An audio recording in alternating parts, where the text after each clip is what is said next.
मैं दीनदयाल शर्मा आज आपके मध्य एक नए बिंदु के साथ पुनः उपस्थित हूँ।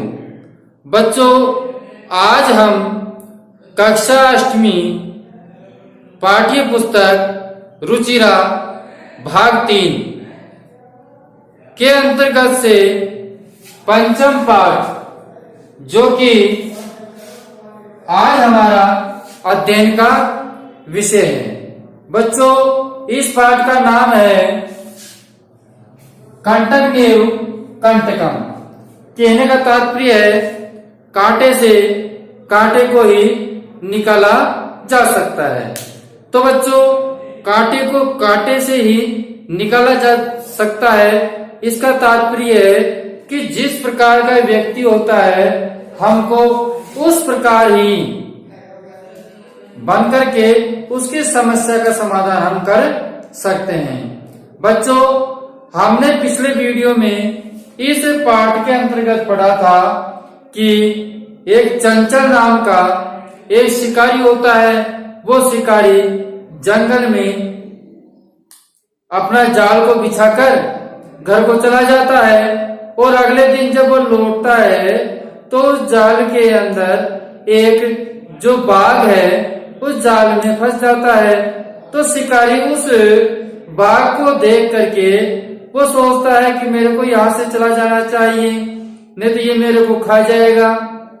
लेकिन जब उसके लौटते समय उसने सिंह ने देखा, बाघ ने देखा, तो उससे कहा, हे मानव, आप मुझे इस जाल से मुक्त करवा दीजिए, मैं आपको कोई हानि नहीं पहुंचाऊंगा।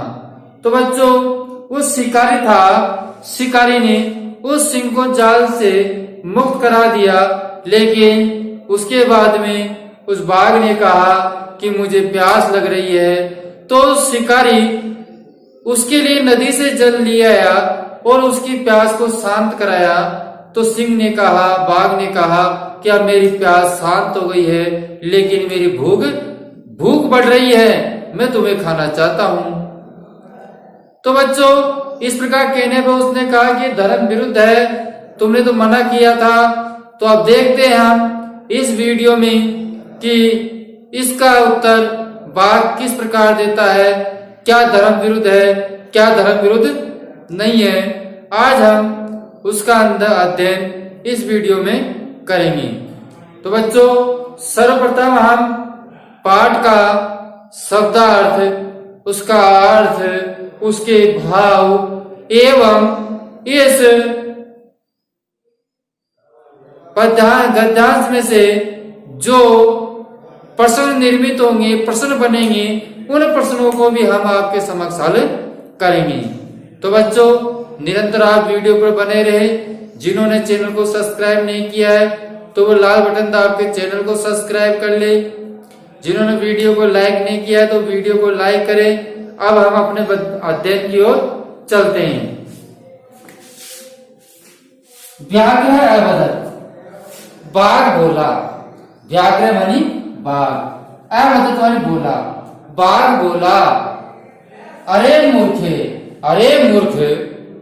बाघ बोला, अरे मूर्ख, किससे? शिकारी से। बाघ किससे बोला बच्चों?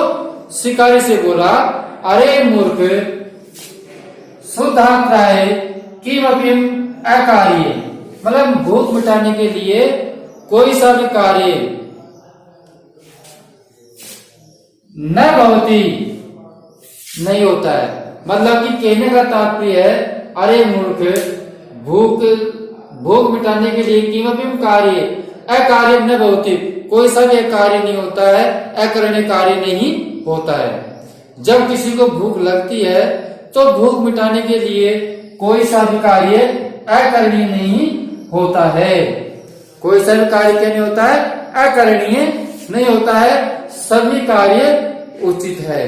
कब? जब भूख लगती है तो उस समय जो व्यक्ति कर लेता है वो ही उचित है। इस प्रकार कौन कह रहा है? बाघ कह रहा है। ठीक है। तो अरे मूर्ख, शुद्ध है मतलब भूख मिटाने के लिए किमपि मानी कोई भी अकार्य मतलब अकरणीय कार्य नहीं होता। अब सुनिए, सर्वे मानी सभी, स्वार्थम समीते, सभी, सभी, स्वार्थ मन स्वार्थ में, क्या है, समीते, सभी, सभी में क्या है, स्वार्थ समाहित है, सभी के अंतर्गत क्या है, स्वार्थ समाहित है, समीत मतलब समीत है, विद्यमान है, तो सभी के अंतर्गत स्वार्थ समाहित है। ठीक है, तो बात कह रहा है कि सभी के अंदर क्या है, जो स्वार्थ है वो स्वार्थ समाहित है, सबके अंदर स्वार्थ रहता है, किसी के क्या स्वार्थ है, किसी के क्या स्वार्थ है, तो इस संसार के अंतर्गत सभी के अंदर जो है स्वार्थ वो समाहित है। इसी प्रकार आगे देखिए, चंचले नदी जलम समीते अपृच्छ, तो चंचल नदी के जल से समाहित के विषय में पूछता है। समाहित क्या चीज, स्वार्थ, किस, अब बच्चों चंचल नदी के जल के पास जाता है और जाकर नदी के जल से पूछता है क्या सभी में स्वार्थ समाहित है, क्या सभी के अंतर्गत स्वार्थ है। तो हम देखते हैं कि नदी उस चंचल को, जो शिकारी है, उसको क्या जवाब देती है, क्या सभी के अंतर्गत स्वार्थ समाहित है या नहीं है, उसका पता हम अगली पंक्ति में लगाते हैं। तो बच्चों चंचल नदी जलम समीत अपृच्छ, चंचल ने नदी के जल से जो स्वार्थ समाहित है उसके विषय में पूछा। तो नदी जलम अवदत्, तो नदी का जल बोलता है। तो बच्चों जो नदी का जल है वो बोल रहा है, वो बता रहा है कि समाहित है या नहीं है ना। तो नदी जलम अवदत्, नदी का जल बोलता है, एवमेव भवति, ऐसा ही होता है, एवमेव भवति, ऐसा ही होता है। क्या बोलते हैं बच्चों, नदी का जल कह रहा है एवमेव भवति, ऐसा ही होता है। ठीक है, आगे देखिए, जना मानी लोग, जना मानी लोग, मई स्नानम मतलब मुझ में स्नान कुर्वन्ति करते हैं, लोग मुझ में स्नान करते हैं। क्रय धातु लट लकार प्रथम पुरुष का बहुवचन होता है कुर्वन्ति में। तो बच्चों देखिए, लोग मेरे में स्नान करते हैं, वस्त्राणी वस्त्रों को, और वस्त्रों को प्रक्षालयन्ति धोते हैं, और लोग क्या है, वस्त्रों को धोते हैं। नदी का जल कह रहा है, क्या कह रहा है कि लोग क्या है, मेरे जल में स्नान करते हैं और वस्त्रों को धोते हैं, तथा मल मूत्रादिकम, मल मूत्र आदि, मल मूत्र आदि विसर्जन वाली छोड़ करके, विसर्जिगत होता है बच्चों, छोड़ करके, विसर्जिगत होता है छोड़ करके, निर्वंते चले जाते हैं। तो जो मनुष्य हैं वो मनुष्य क्या करते हैं कि मल मूत्रादि विसर्जन छोड़ करके वो चले जाते हैं। लोग क्या करते हैं, लोग बच्चों मई स्नान कुर्वन्ति, नदी का जल कह रहा है कि लोग मेरे यहाँ स्नान करते हैं और वस्त्र आदि को धोते हैं, और उसके साथ साथ मल मूत्र आदि को छोड़ करके चले जाते हैं। वस्तुतः सर्वे स्वार्थम समीते, वस्तुतः सभी के अंतर्गत स्वार्थ समाहित है। वस्तुतः का अर्थ सामान्यतः, सामान्यतः सभी के अंदर क्या है, स्वार्थ समाहित है, अर्थात सभी के अंतर्गत स्वार्थ है। ठीक है, तो ऐसा नदी का जल कहता है। अब आगे एक बार पुनः सुनिए, बाघ कह रहा है, बाघरा वदत, बाघ बोलता है, अरे मूर्ख सुत्राय किमपि अकार्य न भवति, मतलब भूख को मिटाने के लिए कोई सा भी अकर्णीय कार्य नहीं होता है, भूख मिटाने के लिए कोई सा भी अकर्णीय कार्य नहीं होता है।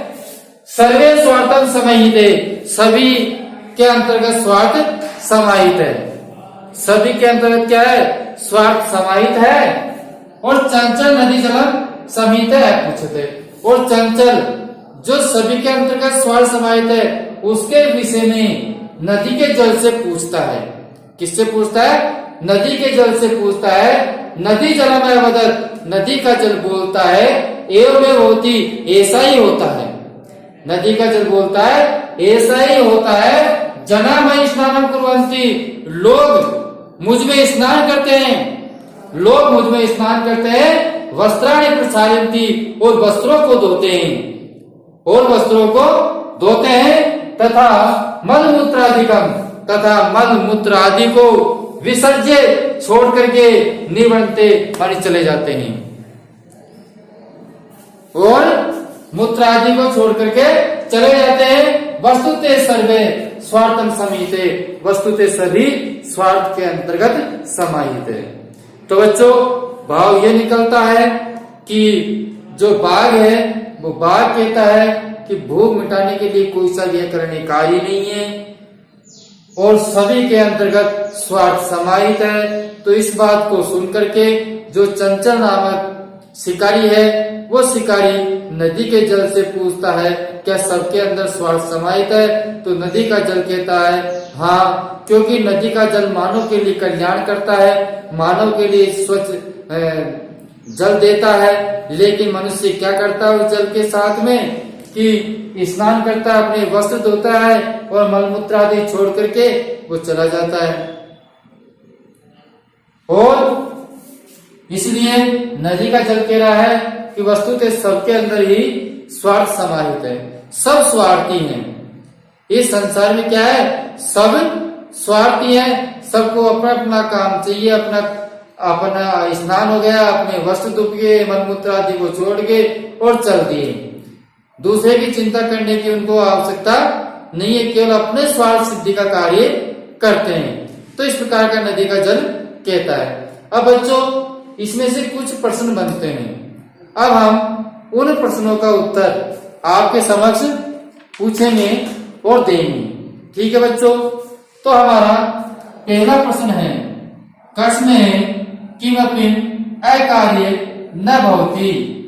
ठीक है, तो बच्चों ये कस्में के स्थान पर आपको क्या लिखना है? शुद्राय। तो बच्चों हम केवल जब इसका उत्तर लिखेंगे तो उत्तर के अंतर्गत हमारा उत्तर हो जाएगा सुध्रताय। प्रश्न में पूछा है कि कस्में किसके लिए अकार्य नहीं होता है? तो भूख मिटाने के लिए कोई सा कार्य नहीं होता है। तो बाकी हम वैसा के वैसा ही इसके जो बच रहा है प्रश्न में उसको वैसा के वैसा ही लिख देंगे। किमपि अकार्य न भवति। बच्चों ध्यान दें कि जो आपका प्रश्न पूछा है कस्में, हमको केवल उसके स्थान पर शुद्धता है ये शब्द लिखना है और बाकी जैसा प्रश्न में पूछा उसको वापस वैसा के वैसा ही लिखना होता है। अब बच्चों अगला प्रश्न है सर्वे किम समाहिते, सभी के अंदर क्या समाहित है? तो बच्चों सर्वे स्वार्थ समाहिते। ठीक है, तो हम जो किम है क्या है बच्चों? किम है, इस किम के स्थान पर क्या लिख देंगे? स्वार्थ लिख देंगे। तो हम लिख देंगे सर्वे स्वार्थम समाहिते,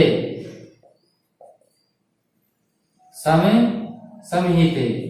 ठीक है बच्चों, तो केवल जो किम शब्द है उस किम के स्थान पर हमको केवल स्वार्थम शब्द लिखना है, बाकी प्रश्न का वैसे के वैसे ही लिखना होता है। अब बच्चों चंचल है किम अपूछ, चंचल ने क्या पूछा? तो बच्चों चंचल ने पूछा नदी जलमय वदत्, नदी के जल से बोला एवमेव भवति, है ना? तो हम कहेंगे चंचल नदी जलम अपूछ। चंचल ने नदी के जल से पूछा, क्या पूछा? कि चंचले चंचले किम ए पूछे। कहने वाला यह है कि चंचल ने क्या पूछा। तो बच्चों चंचल ने किम ए पूछे, किससे पूछा। भाई चंचल ने किससे पूछा, तो किससे पूछने के लिए गया था बच्चों चंचल, नदी जलम। तो हम किस किम के स्थान पर क्या लिख देंगे, नदी जलम लिख देंगे। ठीक है बच्चों, तो हमारा उत्तर हो जाएगा चंचल है किसके पास, नदी जलम, नदी जलम ए पृच्छत। चंचल ने नदी के जल से पूछा, तो किम के स्थान पर क्या कर देंगे बच्चों, नदी जलम लिख देंगे। क्या लिख देंगे, नदी जलम, और बाकी वैसे के वैसे ही उतार देंगे। अब देखिए हमारा जो अगला प्रश्न है वह है नदी जलम की मैं बदल। नदी के जल क्या बोलता है, नदी का जल क्या कहता है। तो बच्चों नदी का जल कहता है एवमेव भवति, ऐसा ही होता है, ऐसा ही होता है। जना मई स्नानम कुर्वन्ति, लोग मुझ में स्नान करते हैं। वस्त्राणि प्रक्षालयन्ति, वस्त्र धोते हैं। तथा मल मूत्र आदि के विसर्ज्य, मल मूत्र आदि को छोड़ करके निवृत्ते चले जाते हैं। वस्तुतः सर्वे स्वार्थम समिते, वस्तुतः सब में ही स्वार्थ समाहित है। ठीक है बच्चों, तो हम इसका जो उत्तर है वो लिखेंगे खासे एवमेव भवति, एवमेव भवति, ऐसा ही होता है। जना मानी लोग, मई स्नानम कुर्वन्ति, स्नानम कुर्वन्ति। वस्त्राणि प्रक्षालयन्ति, प्रक्षालयन्ति। तथा च मल मूत्रादि के, च मल मूत्रादिकम, मल मूत्रादिकम विसर्ज्य, विसर्ज्य निर्वन्ते।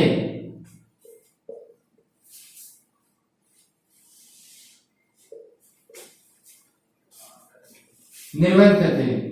ठीक है बच्चों, तो हमारा जो ये प्रश्न है इसका उत्तर कहां तक हो जाएगा, यहां तक हमको लिखना है। ठीक है, तो यह हमारा जो प्रश्न है क्रमांक 4 है, उसका उत्तर है कि एवमेव भवति जना मई स्नानं कुर्वन्ति, वस्त्राणि प्रक्षालयन्ति, तथा च मल मूत्रादि के विसर्ज्य निर्वन्ते। कहने का मतलब यह है कि लोग, ऐसा ही होता है कि लोग स्नान करते हैं, वस्त्र आदि धोते हैं और मल मूत्र आदि को छोड़ करके चले जाते हैं। तो बच्चों कहने का तात्पर्य जिसको नहीं दिख रहा है तो यहां से लेकर के इसका उत्तर यहां तक लिख सकता है। ठीक है, अब अगला हमारा अवदत शब्द है। इस अवदत शब्द में हमको बताना है कौन सा लकार है, कौन सा वचन है, कौन सा पुरुष है। तो बच्चों अवदत में अगर हम बात करते हैं लकार की, तो लकार कौन सा है, लंग लकार है। ठीक है, लकार कौन सा है, लंग लकार है ना। अब हम आते हैं धातु कौन सी है, धातु की बात करते हैं तो बद धातु है। ठीक है, वचन की बात करते हैं तो कौन सा वचन है, एक वचन है। कौन सा वचन है बच्चों, एक वचन है। और बात पुरुष की करते हैं तो पुरुष कौन सा है, प्रथम पुरुष है। कौन सा पुरुष है बच्चों, प्रथम पुरुष है। अब देखिए अवदत शब्द में, अवदत शब्द में लंग लकार वह धातु एक वचन और प्रथम पुरुष है। ठीक है बच्चों, अवधा शब्द में लंग लकार वह धातु एक वचन प्रथम पुरुष होता है। ठीक है बच्चों, तो हमारे जो 5 प्रश्न में वो आप देख लीजिए। पहला प्रश्न का उत्तर था कस्म है किमपि अकारि न भवति शूद्राय। दूसरा प्रश्न था सर्वे किम समीते स्वार्थम। तीसरा प्रश्न था चंचलम किम पूछे, चंचल ने किससे पूछा, नदी जलम। अगला प्रश्न था नदी जलम किम वदत, नदी के जल ने क्या कहा, तो एवं भवति जनामय स्नानम कुर्वन्ति वस्त्राणि प्रक्षालयन्ति तथा च मलमूत्रादिकम विसर्ज्य निर्वन्ते। कहने का तात्पर्य ऐसा ही होता है कि लोग स्नान करते हैं, वस्त्र आदि को धोते हैं तथा मलमूत्र आदि को छोड़ करके वो चले जाते हैं। 5वां प्रश्न है अवदत में कौन सा लकार धातु और वचन और पुरुष है। तो बच्चों अवदत में लंग लकार है और धातु व धातु है, एक वचन है और प्रथम पुरुष है। ठीक है बच्चों, तो बच्चों आपको हमारा वीडियो अच्छा लगा होगा तो वीडियो को आप जरूर लाइक करें। जिन्होंने अभी तक चैनल को सब्सक्राइब नहीं कर रखा है तो वह चैनल को जरूर सब्सक्राइब करें, जिससे कि पिछले में आने वाले वीडियो निरंतर आपको प्राप्त हो सके। एक बार बच्चों आप स्क्रीनशॉट लेकर के प्रश्नोत्तरों को उतार सकते हैं। अब हम आपसे अगले वीडियो में फिर मिलेंगे, जब तक के लिए हम आपसे विदा लेते हैं। धन्यवाद।